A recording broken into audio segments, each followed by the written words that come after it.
बस एक सवाल का जवाब चाहिए तुमसे। बोलो, सच बताओगे या नहीं? मैं आपसे झूठ बोल ही नहीं सकती। पहले का तो पता नहीं, लेकिन हाँ, अब अगर बोलोगी तो मुझे पता चल जाएगा। बोले।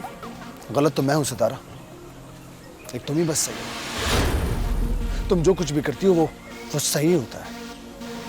आजाद, आपका तो चेहरा बता रहा है सितारा आपके दिल से ही उतर गई।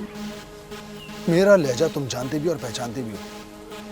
मुझे सिर्फ इतना बता दो कि अकरम ने जो कुछ भी कहा है वो सच है या नहीं, बस।